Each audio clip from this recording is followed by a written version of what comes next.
right, so welcome back, everyone. We are going into our third session, and I'm really excited about today because today's going to be the day where we really roll up our sleeves and start getting into the nitty-gritty of doing the systematic review and begin to put it all together for you. Now,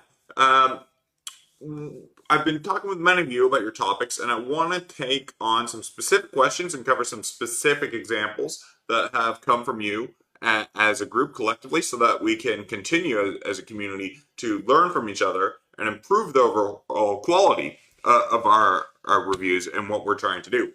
And one of the things that has really come out from all of you is that you've been looking for a very clear structure, and that you find it very helpful to get a sense and a roadmap of where we're going. And I think this is one of the biggest things as a whole in research, to avoid feeling confused, avoid feeling lost. Just like when you're going to take any trip, you want to make sure you've got Google Maps to tell you, which ways to go, which ways not to turn that'll take you down a dead end. And I just want to take a quick second with you here in this route map to give you a sense of where we are and where we're going to be heading. So if you're with us here, you should by now have done the first step here of defining your keywords. We got into this last time, and I'm going to come through a few examples. Some of you were still working through this step. And after you define those keywords, gone through and done your first pilot searches in PubMed or Web of Science or whichever the many databases that you will likely be using to do this. And today we're going to be going through applying filters, and very much like on the map. Right? I always like when maps have this "you are here" logo. This is where you are now. You guys are probably somewhere in between step 2 and 3. And where we're going, after you learn to take all this data that you're getting from your search, we're going to start learning how to carve it up and say something meaningful from it, and produce knowledge, and ultimately, by step 5, write up your paper and submit it to a peer-reviewed journal in your field. And again, we're trying to get through step 5 in just about a month's time now. So after this, we're going to be about halfway through. It's a good checkpoint. Now, I just want to go back through and review with you, before going too far, a couple examples that have come from you that I think are really useful on some tips and things that you may want to try to do to improve your keywords for those of you who are still back on step 1 and grappling with this. So let me just adjust my OBS to make sure, because you don't want to see the stream of the recursive screen of Facebook. Let me just make sure I've got the right window for us. We want mirror. Let's go to a whiteboard. Okay, here we are. So remember, I talked about in developing a good topic, we have 2 useful tools. They may not be perfect for all of you, but those tools will be a guide to help you know that you've come up with a good topic. So what you ultimately want to be able to do is complete a sentence describing your research. So if one of you get in touch with me with the keywords, wanting to do look at oral health and social capital, which is a nice, and wanted to understand, the question was, well, how does social capital relate to oral health? Okay, so one general tip to improve, and this is applied to several of you, was to say come up with a direction of your search. So instead of saying here, what initially was the idea, how does social capital relate to oral health? I want you to try to shift that around and put a direction. So there's a hypothesis. So does better social capital improve oral health? Or you might want to be, depending on how you've got to so far into your initial searches, you might even be more specific about the outcome. Does better social capital reduce dental cavities, to be more specific? So in general, if you can find a direction, it's better. It's not essential. There's some topics where maybe a direction to the hypothesis wouldn't work, but for most of you, it's better if you can have that direction built in. So some others of you have come up with several topics that were really good as well. I don't want to keep going through them now because we got a lot of really important ground to cover. And those of you who haven't sent me your topic yet, I want to make sure that you're following our roadmap here and that you are in the right place. That where I want you to be in this. I need to transform this to fit the screen again. Let's see. Oops, nope, not me. The PowerPoint, 2 seconds. This has just gone off the chart here. 1 second. There we go. Great. Now we're back. Okay. Good. So any questions, guys? I'm able to see your comments this time around. So if you have any questions, do post it in and I can address them live. If you have any doubts or questions on this part of defining your keywords and your pilot searching, I want to know about that. And that's going to help other people who are watching as well. Okay, then let's keep going through. So I want to talk to you before we dive in about one of the biggest crises eating at the soul, at the beating heart of science today.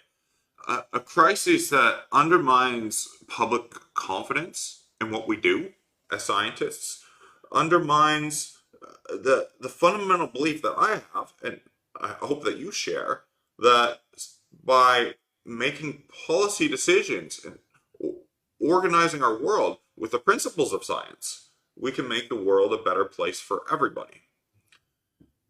And this crisis is really eating at the core of everything we do.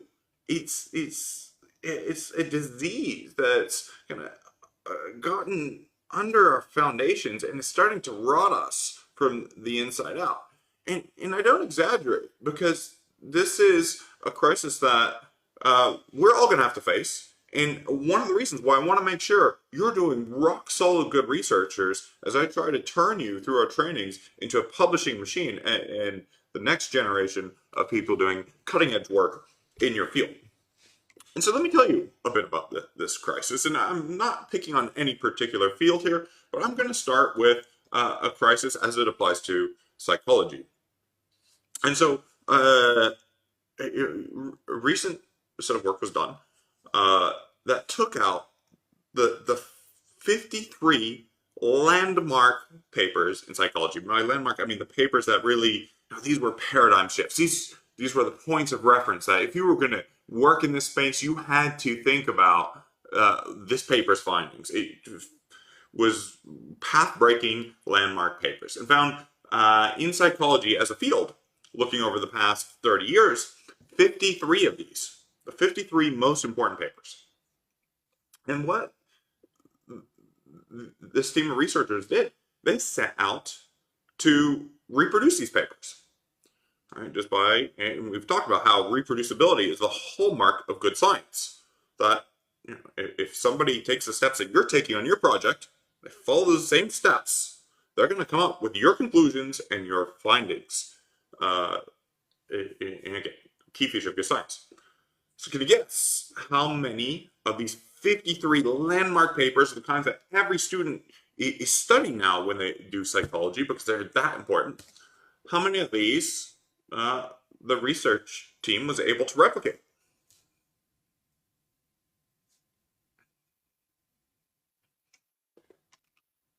They were able to replicate, as I've highlighted here, 11. 11 out of 53. Right about 20%. And this is a damning result. Because what it means is that the most important contributions that the field has been evolving based on over the past 3 decades can't be reproduced. This hasn't just been done for psychology, but this has been found in biology, in economics, and political science. And we're facing a crisis at the heart of science because the heart of science is reproducibility. And if our main findings that animate and guide our fields, our core precepts, are not reproducible, we're not building a science. We're not building a real knowledge base. We're building a castle made of sand. And so, what's been going on? Why is this happening? And one of the major reasons has to do with things that we can't see. And so, look, here what I've got is a traditional, what's called a funnel plot. And funnel plots are the ways a lot of scientists like to look at data coming out of many, many studies. And so if you have a healthy field of research looking at a specific topic, you should see a lot of studies studying the same thing, starting to hone in around an effect. And as the studies are bigger and bigger, they get more precise. So, right, you can see as the precision goes up, these are less varying left to right here, and they're starting to kind of hone in on what the real effect is. Okay, so when you're imprecise, it's going to be wider out, and when you have a very precise study, you're going to be really close to nailing that effect. Again, if something's not clear, please do stop me.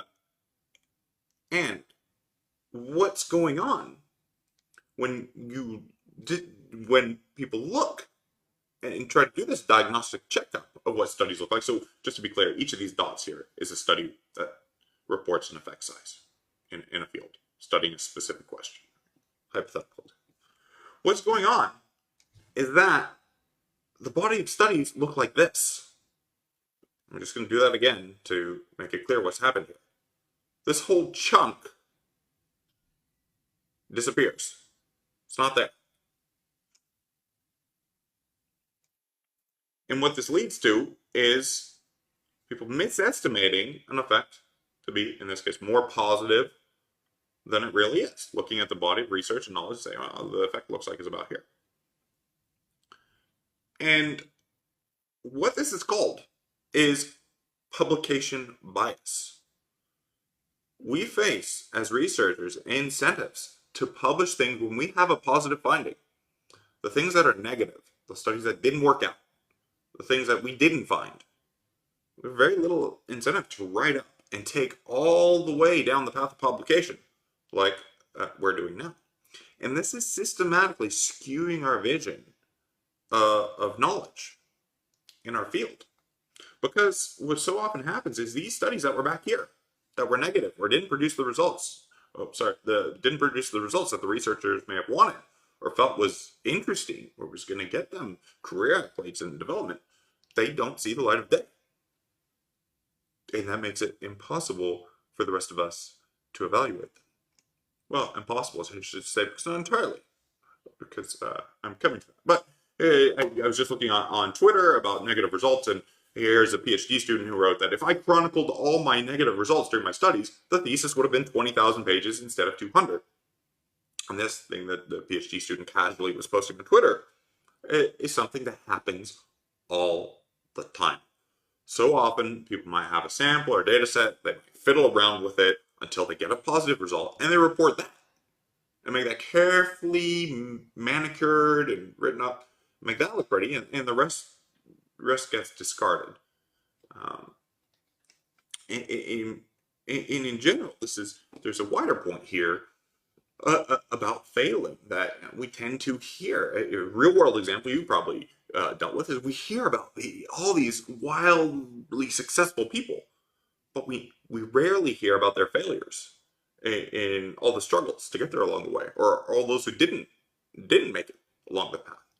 We can learn a lot from those failures, and especially for us as individuals, we can learn a lot from our failures, and we don't share with each other when we fail and what doesn't work well. We have a culture that champions success, not a culture that recognizes the importance to our growth of failure. And I'm not the first person to point this out. There's a famous philosopher of science, Karl Popper, um, and he put it quite elegantly that refutations have often been regarded as a failure. Your work gets refuted, you failed. Terrible scientist. But you say, no, this is an error. That uh, we look, if your theory failed, we shouldn't. We actually should build a monument to it. We should remember the beauty of that theory, and record our gratitude to it.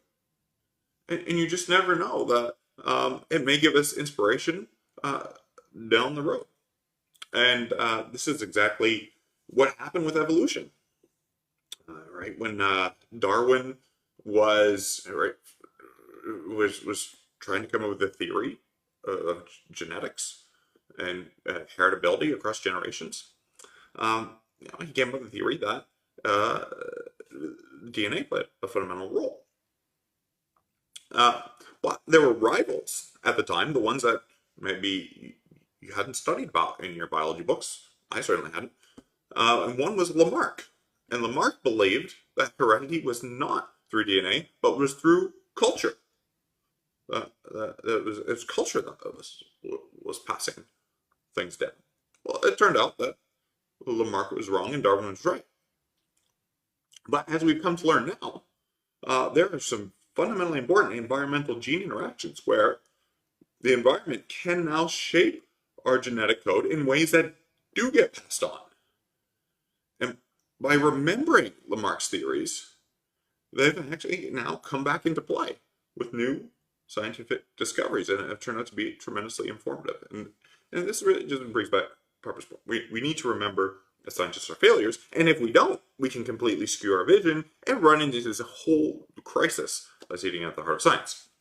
Now, why do I bring this up? Well, we're here to do systematic reviews. One of the important things about systematic reviews is that you are able to take a snapshot of the health of your field. You are able to see if it is one of the only tools we have that can enable you to detect if there's a publication bias present. And that's tremendously important. It's enabling you to start carving out your path, going in a solid direction by looking at those results that are stable, that are robust, that are replicable, and detecting some of these pitfalls that have sent scientists and even entire fields down a rabbit hole, on a wild goose chase, going down dead ends. And this is, again, reason number 742 why I recommend strongly to do a systematic review as a launching point for your research. Because it enables you to get past those things that even the entire field, and the example I give you of psychology, was taking for granted in some cases. Okay, so how do we go about doing that? Right now, you've got your keywords. You're starting your search. You're starting to see that it's feasible. You have more than just 10 hits coming out of your search, but you don't have a vast number. You don't have millions. That's completely intractable. You're not going to be able to deal with. How do we now go about processing these results and getting and gleaning meaningful information out of it? And this is where I want to come back to something that I foreshadowed earlier that is going to be incredibly important for you, and this is called Prisma. So you go straight here to Prisma statement, and you go to the Prisma guidelines, which you can see here. And what I want you to do is go right here. I don't know, it might be a little hard for you to see on the screen. I want you to go to the Prisma flow diagram. And they've recently updated this. So you're going to see when you look at existing systematic reviews, you're going to be like, wait, my flow diagram looks different. What's going on? That's because they updated this in 2020. I actually prefer the previous one, but this is where the field is, and that's what we're going to use. So we're going to come here. So I want you to click on this and open it up. And we're going to follow it along as we go. So let me just see if I can capture this here. on the screen for you. Here we go. This is going to be potentially a little blurry. Here we go. Flow diagram. Okay, here we go. So enable editing. Okay. So I know this is a little hard to see, so I'm really going to zoom into it.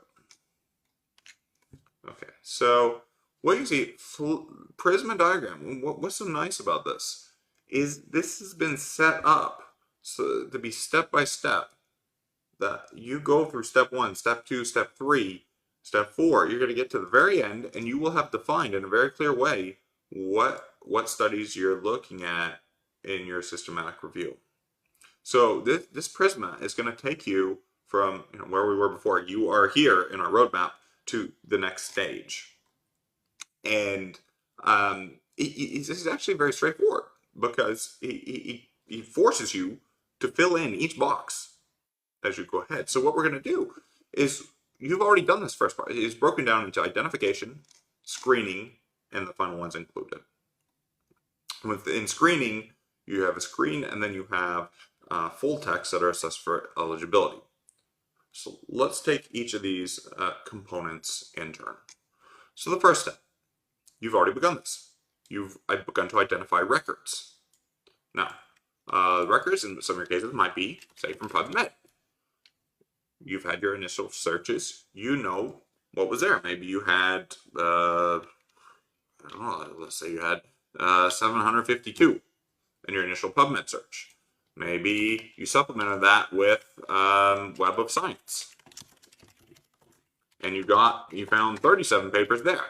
Like hypothetical things. Notice this is databases and registers. Again, this is not coming from things like Google Scholar. In fact, I've just realized I put databases and registers only. Instructive mistake.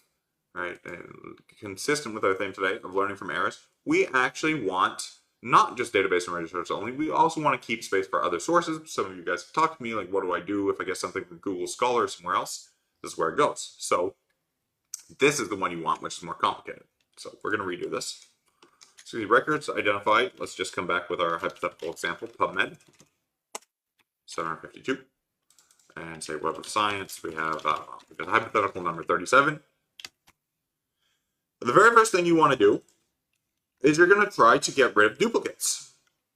And you're going to track how many duplicates you've cut out. Some of these things might not be eligible. Automation tools, we're not using automation tools. And then here, if you have a Google Scholar or other supplements in your source, they come through here. So let's say Google Scholar, we got a couple studies in through Google Scholar. And I work for a company somewhere. They have something that was good. So we got 3 papers for there. Just hypothetical examples. Okay. So now what do we do? How do we remove duplicates? And how do we start the screening process? I mean, imagine you've got this circle of relevance, right? It's like you're going fishing, and you only want to catch yellowfin tuna. And you don't want any other kind of tuna, so you're gonna get it out, and you need to, once you got everything in your net, you need to make sure if it's the right kind of tuna. But before you get to that stage, you might have accidentally gotten some sea bream in there, some flounder, some other fishes, so you need to get those out. So the first thing we're gonna have to do is do that screening, where you can kind of look at the fish and see, well, this is not tuna. Goodbye. So that's going to go out in your screening. Then you're going to have to look closer at the tuna to make sure it's the right kind of tuna that you actually want. And that's going to be the assessing report for eligibility. So to go through these examples with you, we're going to come back and I'm going to give you a real example that's going to show you how you're going to actually do this, what tools you're going to use to make your life a lot easier and save you time. And that's a big principle of the series, is I want to help you get there faster. So, to go straight to your advanced builder. Let's go like we're in here. And let me just take a hypothetical example. I'm going to continue with the oral health example, just very quickly, because we'll we'll just do it very briefly. I won't do it fully, but I just want to show you. I want to show you some ideas and show you the kinds of steps you need to take to get this up and running. So let's do oral health. Let's do social capital. Let's just add this here, and we'll add that to the history. And let's do, yeah, let's just leave it simple. Let's just do these two. So we're going to add this, and we're going to add this with and let's do a mesh term. Let's do it. Let's see what this gets us. Okay, 177. That's good. That's good enough for now. Okay. So very simple search. Your search is going to be probably more nuanced than this. I'm just doing this as a starting point. Now, so you guys this should all be familiar to you by this point, having done your initial searches. So what you want to do is now you want to take the option to do send to. And you're going to send this to a citation manager. And you don't want all results on this page, you want all results. And you're going to create a file. I'm just going to give you this pop-up here. Download, and let me see, it's not showing because I'm not showing the screen. Let me show the screen so you guys can see that. It just cuts the resolution. I want to do that. So we're going to save that. And put that on your desktop somewhere. And this is the reference data for all these studies. So we're going to pop this here. And if you open this up, it should go to your reference manager. Now, you can have many reference managers. I personally use EndNote, but your university may have a different one. So mine's going to open up here in EndNote. You want to download a reference manager. It's incredibly important that you have this. Now, I don't want to import this. This is trying to import it into an existing library. You do not want to do this. I want to come in here to EndNote, and let me get out of this. What you want to do is you want to create yourself a new library. So I'm just going to call this library Oral Health. There we go.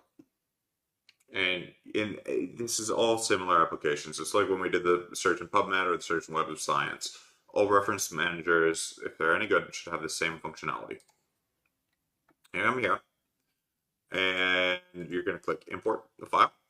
And the import option, you have different file outputs. So you'll see which output type you've used from your system, which I believe, though, is, here we go. This import file option. Let me see, it's not showing the import file here on the screen. One second. Let me get out of this. Okay, here we go. It's not, there we go. I want to make sure this is fully on the screen. Hang on, and it still keep you good resolution. Okay, good. So you go in, you click import. You want to import the file. No, it's not showing. If I do it with the screen, so I'll have to do it like this. If you have trouble seeing it, I'm just going to be switching back and forth to keep the resolution up. Then choose your file, and we named it Oral Health, so we're going to pull that. And it's just going to import straight in. So let's give this a second to import. Where did that go? No, apologies. That's not. We named the library this. We need to import the file. So the file is down here, and we called that PubMed Social Capital. Whatever you saved it at from PubMed. So give that a second, and that's going to import everything in. Okay, here we go. Here's our 177 references. Now that saves you a lot of time. Some of you may have worked with this before and gone in and typed all the stuff in a reference manager at the end of your paper, typed in references manually. That is the archaic way of doing it, and it will take you ages. Here, if we want to cite a paper here, right, we can do this at the touch of a button. It's incredibly important. We've talked about this a bit already. So really, really important. Say, suppose I want to cite this paper by Ardila. I want to say, right, social capital is good for teeth. So I can come in here.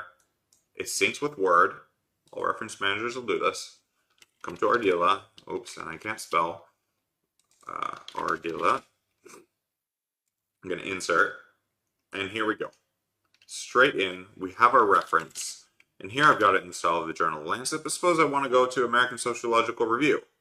With a click of a button, you've changed your formatting, you've changed your style, and you do this for everything in one go. All right, when you move references around, you've got to relabel, renumber. Let's just automate the whole thing. It's going to save you guys a ton of time. You definitely need to have this on your projects. Now, this is going to be a place where we can now start to take care of duplicates. So, what you can do in EndNote is you can start to, and let me see if I can get this to pull out now this way, because I think this is going to look a little bit better and be a little bit clearer. So let me fit this to the screen. So fit to screen. Okay, so now you can see. And I'm just going to see, I hope this is clear enough for you. But you can start to search things. So let's say the title, right? If you want to search for duplicates. And if the title has a bracket like this, it might not meet your inclusion criteria. It could be a duplicate, it could be a problem. So here's one. This author Andrade, and it has this here. So something's going on with this article that may not meet our criteria. And so let's go back out of this and look at it more generally. So go back to all our references, Andrade here. And so we can kind of see what's going on. When we've done the search in the title, this is pulling up, looks like all these are in a different language. So these are things that we probably don't want. Like here's one that is an erratum. We don't want that. So we can come back to our Prisma guidelines, and what we're starting to do now is we're starting to go through our search, and we're starting to pick out the seed bream, and then we're going to get to the point where we're going to pick out the ones that aren't the right kind of tuna. So here we go. What you want to do is you have all your references. You're going to search through them, and you're going to look for duplicates. You're going to look for things that don't belong. Now, as I quickly scan this here, I'm not seeing any duplicates at the moment. And see what I'm doing? I'm just scrolling down. I'm looking by the author name. Are there any with the same author name? I'm going to look by the title and see, are there any things here with the same title? Not seeing any with the same title. So it could very well be like this. You're not going to have any duplicates in yours. So in this one, it doesn't look like there's any duplicates. But I do see some other things that need to go. So for now, right, in this case, I'm going to come back and use a real example here. So in this case, we have, in this example, 177 from PubMed. Didn't find any duplicates. And now we're beginning our screening. So we didn't pull out any duplicates, so record screening. We got 177 that we're screening. And the screenings, we can do a quick check to see if things don't fit. So one thing that I'm going to exclude, I'm going to put a reason here, not in English. So we can come back and see, we did our search here, these were all coming out as not in English. So what I'm going to do is I'm going to create a group. I'm going to say not in English. And this is so you can retrace your steps. And I'll say so I'm going to do the search for the bracket. This is not in English. So all these here, I'm going to highlight all these guys here. Guys, girls, I'm not really discriminating on gender for any reason. And I personally, for my, don't want the studies that are not in English.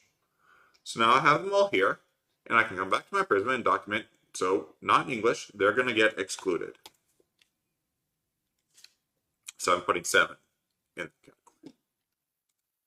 Okay, now I see another thing as I've done this search that looks not relevant. I see one that said erratum. Well, erratum is not a study. This is just a correction to a study. So we're just going to delete that. And so that's in trash. Trash, delete. So that is now out. So you want to come here and say, right, not actually a study, not a study. I recommend before you're deleting, actually, just to create your steps, not a study, come back to trash here and just leave it in a not study group. It's going to make it easier for you to do this all systematically and keep your notes and fill out this Prisma checklist. So not a study is an erratum. And maybe the other things we want to look for in all our references, maybe things that are protocol are coming in, not a study. And if it's not a study, we don't want it in ours. Here's a protocol. It's not actually a study, it's a proposal to do a study. So all these things that say here that are protocol, you got to go look at it. Here's a study protocol. Here's a study protocol. Here, these are all look like protocols. I would obviously go through this in more detail, but I'm going to put this in the not a study category. Okay, so you're going to want to do this. It's easier to do the screening pass through your reference manager. You could do it hand through one by one, but you're gonna save yourself a lot of time doing this initial sorting this way. Okay, once you've done that, I recommend then you save a copy. I should get to that point, and say oral health copy, and now you're gonna have screened. And at this point, start deleting things. So not a study, we're gonna delete. Everything here, we're gonna take these studies, and put them in the trash. Everything that's not in English, we're gonna take these and we're gonna put them in the trash. So I know you might not be able to see what I'm doing. I'm just highlighting, I'm dragging them to the trash. And now in the trash, I can leave them there. But you can see now instead of 177 references, we've got 160. Okay. So now we've also got some things that we can clearly see from the title are not relevant. Awareness of polio immunization. That's this one here. And sorry guys, I can't zoom in much more than this, but that we're going to put in a different group. We're going to put in another group and say, okay, not relevant to the topic. So I'm going to want you to go through awareness of polio immunization, not relevant. Goodbye. All right. Here, antithrombotic therapy in patients with atrial fibrillation, not relevant. Goodbye. All right. Other things though, association between dental pain and caries and multi-level analysis, that could be good. Association between neighborhood social capital, that could be good. All right. So this antithrombotic therapy, not relevant. Goodbye. But this association between dental pain and caries, okay, it doesn't have social capital in the title, but it could actually be in the paper. So this one is a case that it looks like it could be a yellowfin tuna, but we don't know. We're going to have to open up the paper and we're going to have to see. So let me get rid of these. I just wanted to make this a hypothetical example for you to just make it as simple as possible so you know what to do. I don't want you to have any doubts about when you have this Prisma diagram what you're gonna do. So I'm just making up numbers here. Not a study. We had 10, and we're gonna fill out and add right. Not relevant or not about social capital. Right. Not about social capital. X. However many you've got. Okay. Now we get to the step of we're gonna search for retrieval. So we've decided. Okay. The first glance we can see. It wasn't a tuna. Goodbye. Right? Now, everything else to really discriminate, we're going to have to look at the paper itself. I haven't done this for all the papers, but you're going to go through this very same process that I just did here. This is how you do it. No magic here. You're going to have to go through one by one. And some of these you can see look pretty good. Can social capital contribute to the improvement of oral health? Caries in preschool children. And again, this was just a quick and dirty search. You're doing this topic, you're going to have better search terms than what I just very quickly put into PubMed. And that's covered in the previous session. So what you now can do that your tools can do, and I'm only going to do this for a few of the papers. I'm only going to do this for 5. But this will also save you a ton of time. You're going to come, and in your references, you're going to do something here called find full text. Now, if I wanted to go find the paper, and so you see what's going on here, it says searching. Let me see if I can get the high resolution back. Here we go. For searching, here. Searching. So, searching is found 1 PDF, found 2 PDFs. It hasn't found 1 PDF. I only did this for the first 5. So it found 4 PDFs, didn't find one. And you can see the PDFs it found here with the little clip on the link. And what's nice is that now when I open up this reference, I can go, let me check this out. I can go here, and here's the study. Okay, so this was the study I said that we need to look into to see if it's got social capital. So let's look. Right, because social capital didn't jump out in the title. And you're just going to scan quickly and see, okay, is there, you might even do a search of the paper. Let's see if I can, so I'm just doing this very quickly here, but you actually want to take these papers out and do the search in a different way. So you can search the paper when you open it up as a PDF in a PDF viewer, not just within your search manager. And you can search for social capital to see if you can find it. I'm just very quickly looking through this to see if it has anything that looks like social capital. And it looks like it does. So this is good. So this paper is in. And this is going to save you a ton of time as you go through and you try to manage your references and you fill out this Prisma diagram. So that one's in.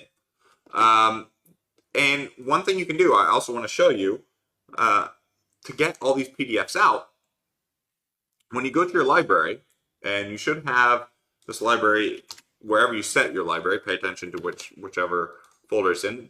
Mine is in Documents. You go to Oral Health Screened, because that's where we are now. And we need to save the library. Right. I'm just realizing I saved this in Oral Health. So I wanted to save a copy as Oral Health Screened. So actually went back and used the wrong one. You should be doing this in your Oral Health Screened one, but I have a different purpose of doing this here. Let's go back. We have all the Facebook Live sessions. And let's go to Documents. Hang on. Right, Oral Health Data. Here we go. And you're not seeing this. Oral Health Data. So you go to the library of your reference manager, and you go to PDF, and here, all your PDFs are going to be in here.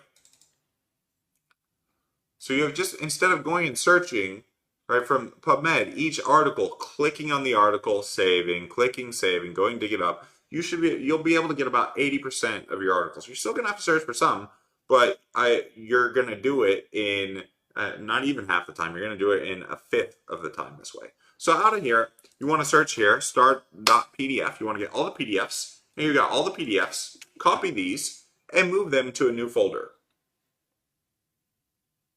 And now you have you've taken this important step we've gone from your PubMed search or whatever your database search was, to getting out the duplicates, doing the first screening of what's not relevant, to retrieving all those papers. Now, sometimes people in their Prisma, you'll see, they say here, report sought for retrieval. Well, in our case, I don't know, it was 158 or something we sought for retrieval. Just going to fill that in here, 158 for retrieval. Sometimes they'll say reports not retrieved. We couldn't actually find one. Now, that one that I couldn't find here in EndNote that said not found, it's not good. I mean, this is automated, right? So this is going to be an imperfect process. You actually want to come here and go, this is where Google Scholar can be useful to you, or other searches. Go into Google Scholar, look for that study. Here it is. Click all 9 versions and see if you can find it somewhere. So here's a version. I'm able to find it and download it. So the reference manager couldn't get it, but I was still able to get it pretty quickly. So this is just as likely going to happen to you, that you're going to have to go supplement and get those additional articles and just move them over into the folder with the other articles. Okay. So reports not retrieved. I don't want to see a whole lot of those in yours, but it could happen. And if it does happen, I like to go a little bit further and put the reason. So specify reason why. All right. We've already filtered out the language, so it shouldn't be that.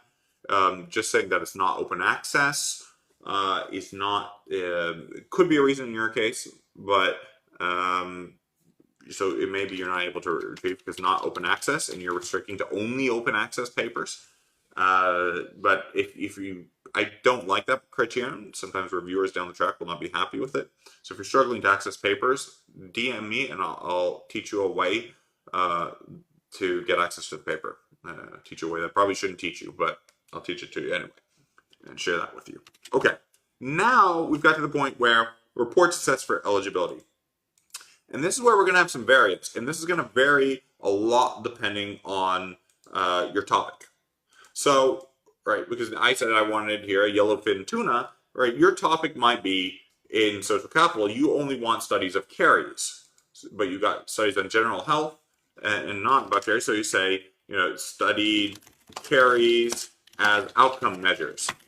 And then you're going to start excluding further, and you have to go through the text to do that. Maybe you want to say you only want RCTs, randomized controlled trials, or trials of a certain that were done in a certain way. You only want quantitative studies or longitudinal studies, or it could be in political science. You only want natural experiments, or some criteria. So this is where you're going to whittle things down and get exactly what you want in your final net. And ideally, I want you to get down here, studies included in the review, to be anywhere from 30 to 300. Now, reports of included studies, sometimes these might include sub things like if there's systematic reviews within there or other reports that are not the research. In this case, that's not going to be relevant because we only included publication studies in our net. We already got out the commentaries, the erratum, and the other things that were not relevant. Okay. Any questions about this? I feel like I've just shared a lot with you, and this is really the big step of a systematic review. This is one of the major planks of getting on and doing the systematic review is filling out this Prisma. But it's step by step, and I hope this has eliminated any doubt about what you're doing. Just to reiterate, the screening is what you're doing at the first glance. When you see the study, where the eligibility is when you actually open up the study and you have to open it up and go into it to see if it's relevant.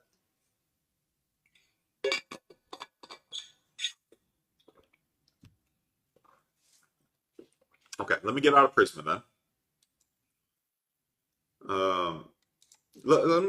I just want to say one other common thing. The common inclusion criteria might be, the common ones are going to be about the type of the study, the outcome you're looking at, a method used in the study.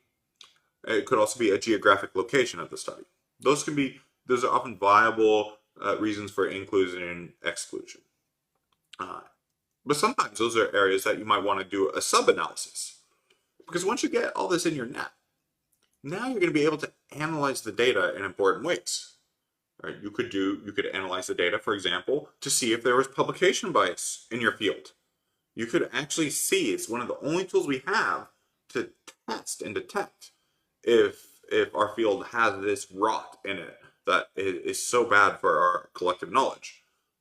You can see if the studies that are coming from low-income countries are different from high-income countries. You can start to see if they vary by the funding source. You can start to see many patterns to begin to emerge. And to really take into account this richness and really deepen your analysis and see things and ask questions that other people haven't been able to see and haven't been able to ask before, you need to then take another step. So when now we've gotten to the point where we've got our final studies in our net. Now you want to come into Excel.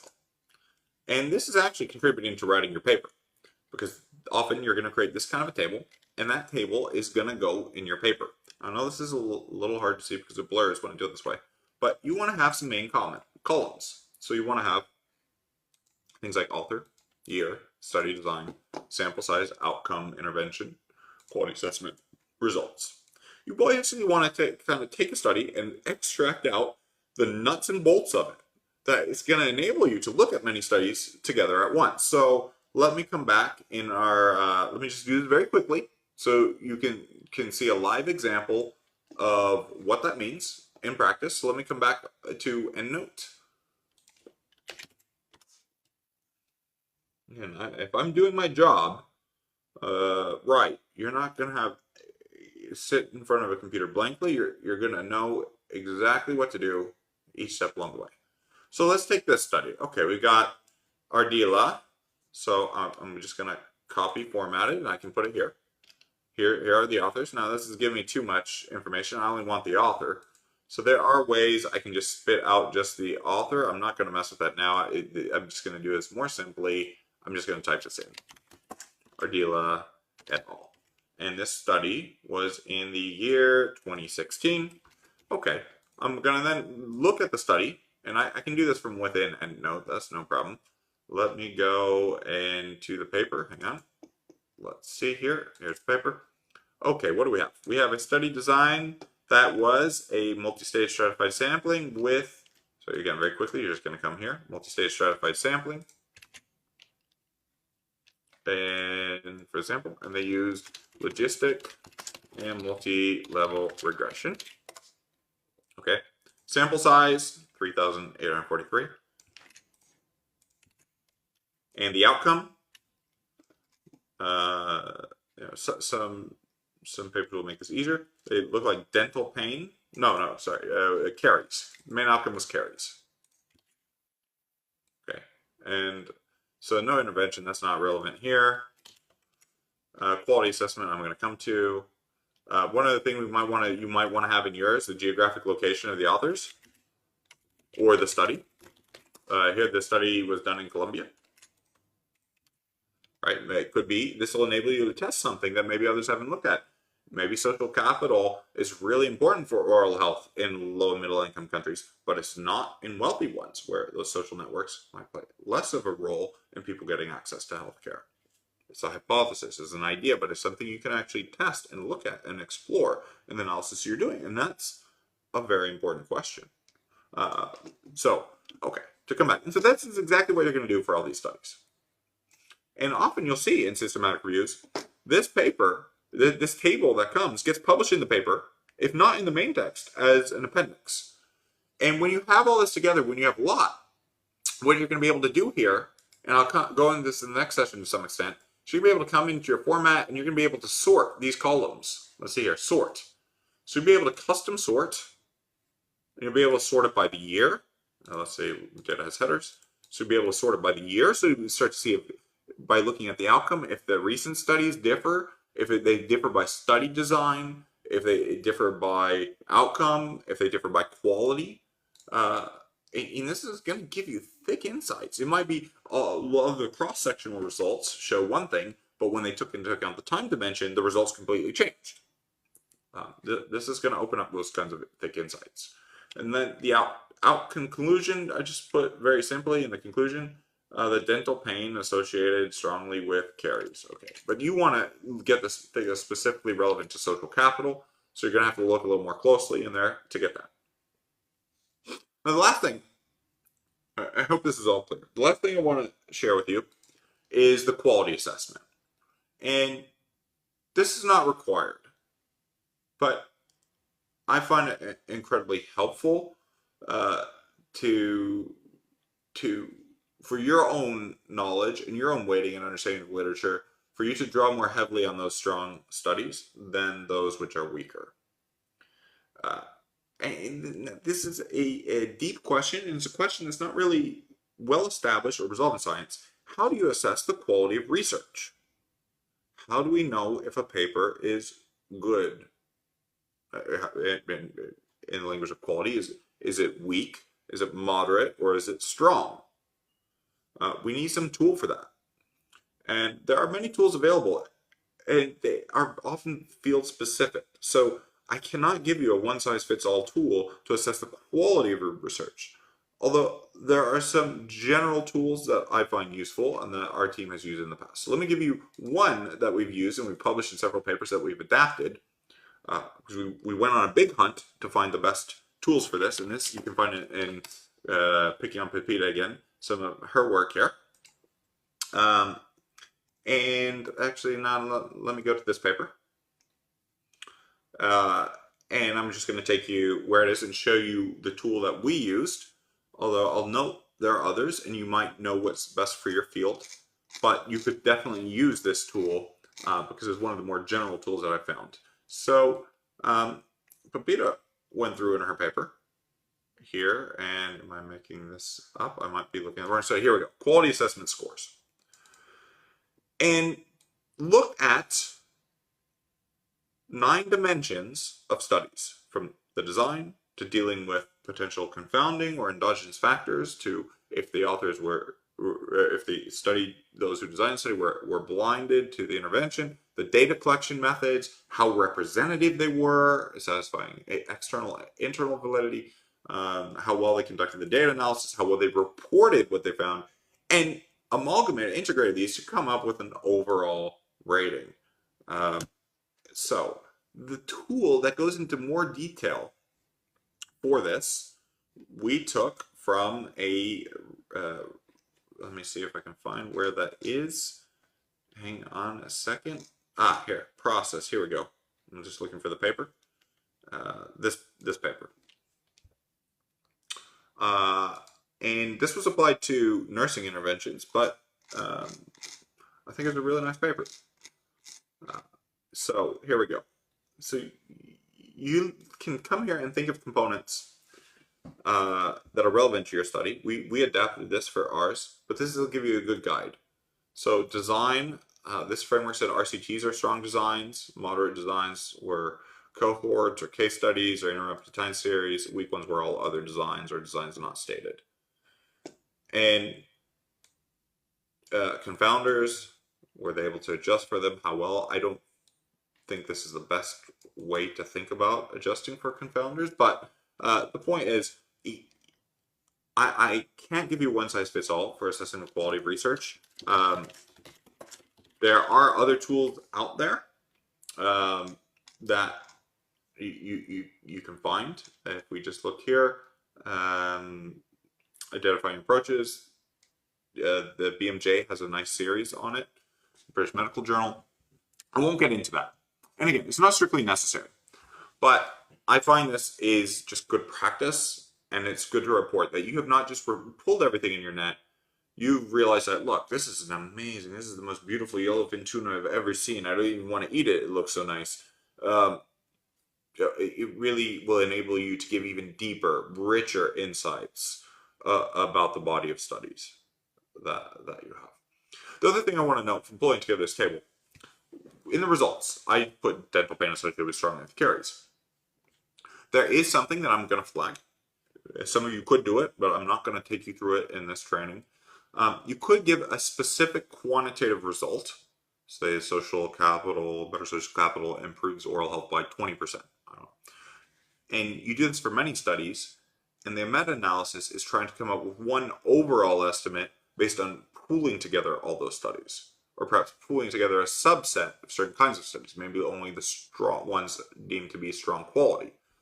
And that can be, it's a very important technique, but I'm not going to go through it, and it only is relevant for certain kinds of systematic reviews. Often systematic reviews looking at a very, very narrow, very precisely defined question, where many of your questions, the things that you're asking and exploring, are broader and more heterogeneous, so that they're not all just looking at one very narrow thing in exactly the same way. So just want to leave it there so that you're aware of it. If you're ever asked about systematic reviews and somebody asks you, why didn't you do a meta-analysis, you'll be able to answer and defend why. And if you have any more questions about that, do get back to me.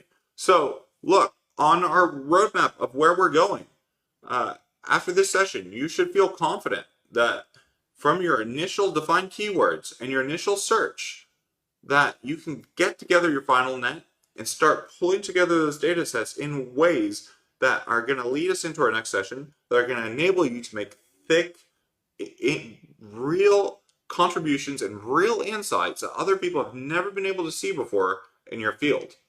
Then that's going to be the heart and the real core contribution of our paper that we're going to be coming to in our next session. And following that session, we're going to get to writing up your paper. So moving right along, this is right about the halfway point. Really proud of all the progress that you're making. I know the session went on a little bit long, and I know it might be overwhelming because we have just gone through a lot, But once you've gone through this once, you guys are going to be experts at doing the systematic reviews, and we're going to work to getting, for some of you, what's going to be your very first paper published in a leading international journal.